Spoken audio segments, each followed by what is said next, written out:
Hey guys, this is Stu from Stuart Scale Models, and this really is a revised version of my summing up of Tankfest. The reason I've done it is because when I originally posted the original one, I wasn't happy with it. In fact, I got a few facts badly wrong. So I decided to take it down and scrub the video. So this is a revised edition. But as I say, it was my first trip to Tankfest at Bovington, although I'd also had my first trip to Tiger Day previously in April. And it's just finished this weekend, just gone, which was June the 24th, 25th of 2017. It was the 8th Tankfest they've held there since the museum formed.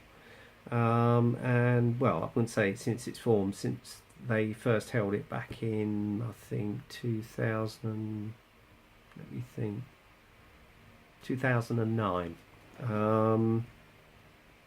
And I have to say, it is an impressive show, and it is their main event of the year at Bovington Tank Museum. Excuse me. A little bit of a croaky throat, so bear with me a minute, guys. That's better. Clear the old log hole. Yeah, so and it was all thanks to my brother actually, who actually treated me to the event because it was a belated birthday present to me. So Neil, thank you very much for a fantastic day. I really appreciate that, bro. It's not often we get out, but we certainly had a good day, I think. Anyway, I'd actually gone on the Saturday. I got up mega early. I'd set the alarm clock for 5, but overslept and woke up at 5:45. Trust me. So I didn't have a lot of time to get ready, and we left a little bit later than planned. So we were hoping to leave at 6:30, so it was more like 10 to 7 by the time I got finished. So there you go. But we did it. We got there in an hour and a half. It was straight sailing down there on the motorway, so it wasn't too bad. We stopped off at Costa's Coffee, I think, near there, and then went on just to get some breakfast because obviously I didn't have time for breakfast here. So filled a hole. Although I packed myself a packed lunch because, to be honest with you, some of these events, what they charge at those stands is just ludicrous, and you have to queue nearly an hour and a half. I don't think it's worth the hassle, to be honest with you. And I was quite surprised at how busy it was. It was mega busy. It was absolutely heaving. When we even got down there for about 9 o'clock, it was just a queue right around the block. It really was. But I have to say, hats off to the organisers there, because once they actually got the queue going with the bag searches, which, as you well know, is a necessity these days, very thorough but very quick, very courteous.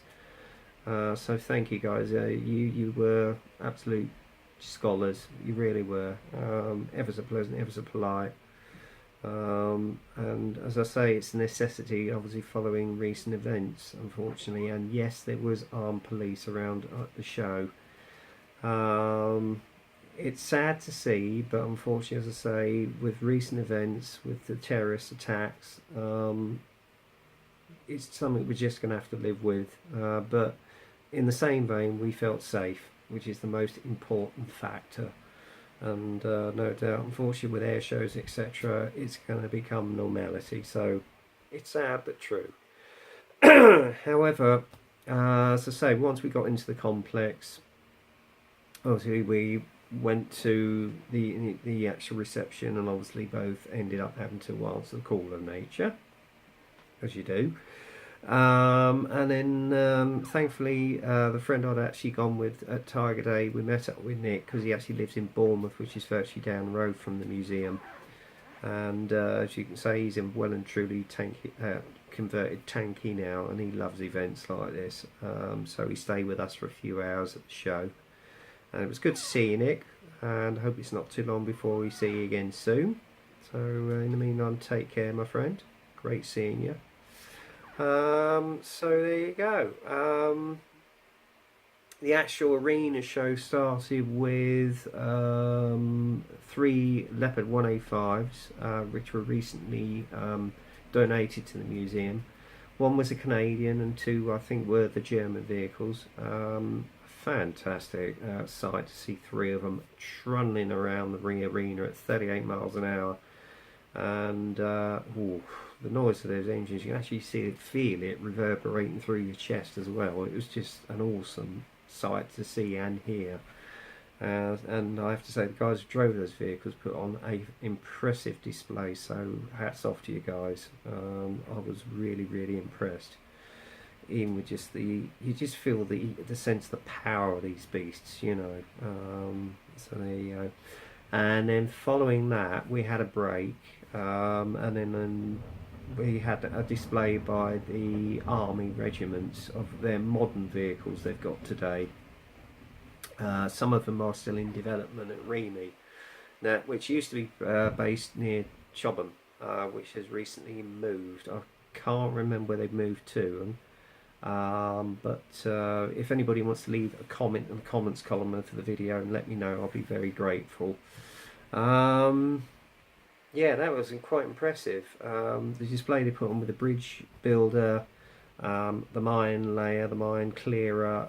I've forgotten the name of the vehicles, but I think one of them was called a Krag and converted from a Chally 2 chassis. It was awesome, absolutely awesome. And when the actual Chally come around itself as well, boy, can that thing move. Absolutely fantastic. And they also had 2 versions of the Warrior. They had a new version which is in development as well. I think it's going to be replaced soon though by a new vehicle. I can't remember the name of it, but it's in development as well. Because the actual Warrior vehicle is well and truly, what, 20 to 30 years old now. She's getting on a bit now, but still a very effective vehicle. Then they put on a sort of an improvised display of what they would do in a sort of a hostage situation against adversaries such as a BTD, was it MTD? I can't remember the name of the vehicle. It was an armoured car, Russian armoured car, and obviously that was quite an impressive display as well. And then following that, I broke off to go and meet the mighty Jingles. So if anybody doesn't know of him, he actually does commentary on World of Tanks, World of Warships, also Warcraft, and War Thunder, as well as many other sort of gaming videos. And he's ex-armed forces himself. He was in the Navy himself, so he's very knowledgeable. And Jingles, it was great meeting you, my friend. You're a gentleman and scholar, because he does actually take his time to meet people, and he chats with everybody on a very personal level as a laugh and a giggle, and he's got a wicked sense of humour. It comes through across on his videos actually, and he's very knowledgeable about the subjects that he actually covers, so which it makes it even more interesting. And I explained this to him when I actually met him. And he said, well, basically that's the idea behind it, really, is to give you knowledge, not just about the gaming side, which is very true. So yes, thank you for that. And I did get myself a kit whilst I was there, but I'll run through that in a minute. And he actually signed the back of the box for me, which you can see here. But no, he was an absolute gent, and I actually got chatting to 2 other guys there, who one come from down at the north and the other one come from Kent.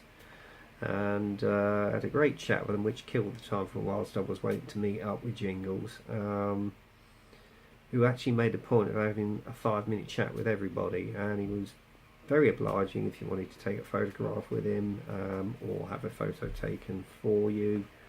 Some of the staff did it as well, so I've forgotten the young chap's name, but thank you, I forgot to thank you. So if you're watching the video, thank you, my friend. I forgot what your name was, but thank you. And yeah, we had a bit of a, you know, as I said, when I left him, I sort of quoted his sort of well-known catchphrase saying, as you would say, Jingles, take care and I'll catch you next time. And then he said, yeah, catch you next time. And I did see a quick glimpse of Rita, his partner. Unfortunately, I didn't get a chance to chat to her. She was otherwise busy, and I had to get back to the guys, so there you go. But before that, as I say, the next thing that was in the show in the gallery in the arena was a tank chat, which is done by David Fletcher. And if anybody's watched your videos, you know who I mean. It was the guy with the quite thick handlebar moustache and beard. And I think I must have caught David on an off day, because he was a little bit curt with me. So David, if I did interrupt your conversation, I do apologise, but I was just anxious to meet you and have a chat with you, that was all. So if I caught you at a bad time, I apologise. Yeah, I think he was a little bit perturbed, but no hard feelings, David. I can understand that you're under a lot of pressure sometimes, and with the popularity of the museum and yourself, so there you go. But he obliged me with a photograph, so thank you for that, David, anyway. Anyway, he did a tank chat whereby he came on in an old Rolls-Royce armoured car, and then they brought on a Saint-Chamond tank, which was the original from World War One. It was an absolute original with the original engine, which it was from the French museum. Is it Chanel-sur-Mer? I think something like that. I can't remember the name of the museum, so my apologies if I got it wrong. And they brought that over especially. And the guys were done up in their French uniform, which looked very smart, I have to say. And it was fantastic to see such a unique site. And then obviously they used, the other two were replicas, which was a Mark V, which was used on Warhorse, and also an A7, a German A7, which was also a replica from the same museum that the Saint-Chamond tank came from.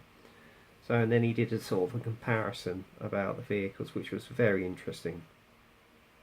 And then, as I say, I broke off to meet Jingles. And unfortunately, I missed all the Cold War vehicles, but apparently, he had the Centurion there, all the sub-variants of the Centurion, such as the maintenance and land-laying vehicles, as well as Chieftain, that was there, and a Charlie 1. They also had a T-72 and some, I think, a T-64. The only reason I could tell was because when I was waiting for Jingles, you couldn't see anything, you could hear it, and there was this plume of smoke coming out everywhere. I thought, well, yeah, it's got to be Russian, because it's just pure steel. There's no rubber on that at all. It's just smoke billowing everywhere from it. But still an impressive looking vehicle all the same. So I missed out on a lot of that. And I think they have the FV432 armoured APC, which I know Tackman recently released, and Craig Kerr did an impressive build on that as well.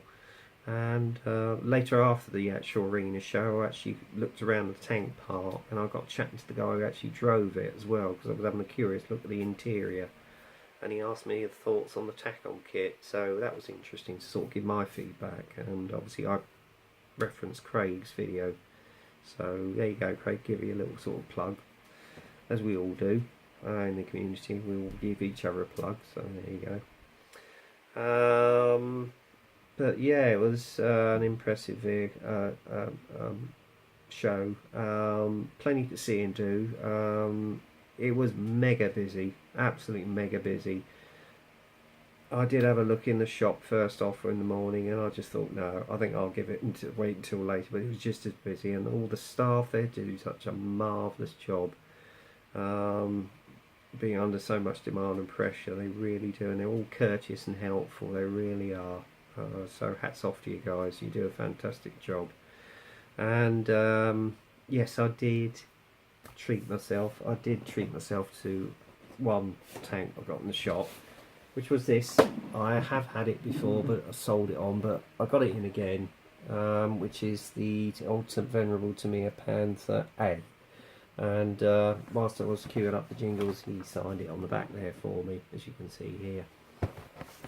I did get an extra added grille set from Tamiya's etched brass, just to give that added detail. I will be getting in a metal barrel from RP models anyway, so needless to say, and possibly some aftermarket metal tracks as well, or maybe some from AFV. But yeah, it's an old kit, an old venerable kit, but I thought, well, I'll get it. I've got a D, but I haven't got an A, so there you go.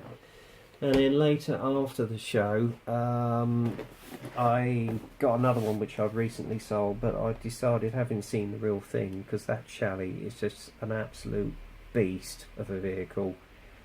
And I was going around the stalls with my brother near the tank park, and saw this one on a private stall, and when I saw the price I couldn't resist it.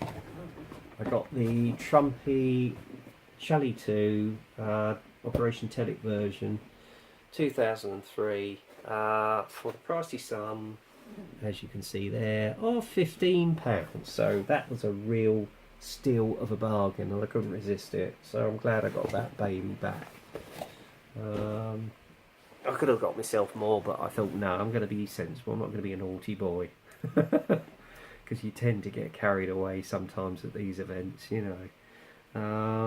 So yeah, I had a good look around the tank park as well, so it was good to see the vehicles that I participated up close, you know. And well, the only thing that didn't run there was Tiger 131 Tankfest, because obviously they're saving her for the second Tankfest in September. And that's going to be on September the 16th, guys. So if you get a chance to go to the second Tiger Day, do. And I would suggest you book your ticket now, because they're going to go like hotcakes if they haven't already. So there you go. So in its place, what they had there was another unique vehicle, which has recently been renovated. One of only, I think, 3 that's still running in the world. Of the Jagdpanther. I think this was a late version, I'm not sure.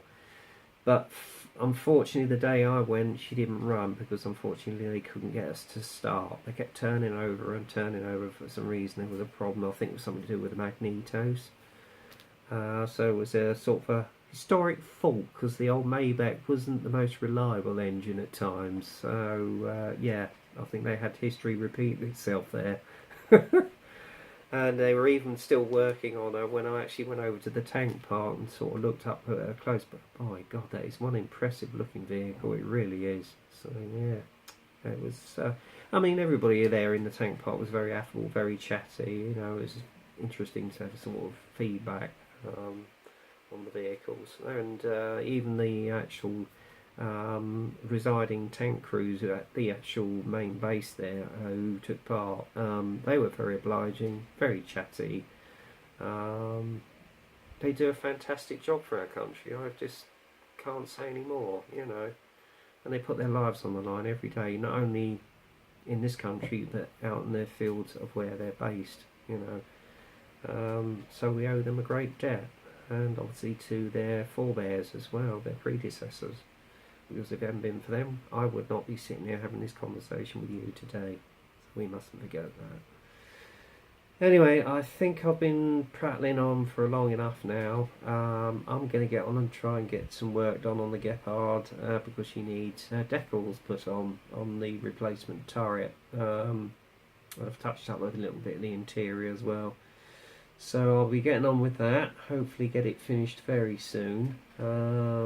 As I'm anxious to get it done, and then obviously I'll be concentrating on this little puppy behind me, which is my contribution to the Warren Blanche tribute buddy build.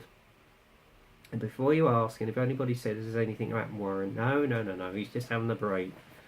But he's assured me he may well be taking part as well, so there you go. So I think I shall finish on this note, and as I say, even if it's on days that you don't get to go to the events, if you get a chance to go down to Bovington Tank Museum, by all means do so. In fact, the day I was there, they were doing tank rides, which they normally do with some of the little sort of armoured vehicles or track vehicles, but they had a converted Leopard, I think 1 or 2 there, without the turret on it, and they put a little riding compartment in it, and admittedly, what they were charging was about a little bit astronomical for my pocket. But I think if I go to Tankfest next year, which I'm hoping to, now I've got a taster, I'm definitely going to have a ride on that beast. It looks an awesome thing to do, I must admit. It would be such a unique experience to say you've ridden in a Leopard. But there you go. Anyway, that's it for now, guys. I hope you enjoyed my revised edition of my roundup of Tankfest 2017. leave your comments below and subscribe. So there you go. I shall shut up and get on with my builds and let you guys get on with your builds out there and keep up the good work. So until the next time, get kick crazy, happy modelling, take care, and I'll catch you next time. Cheers.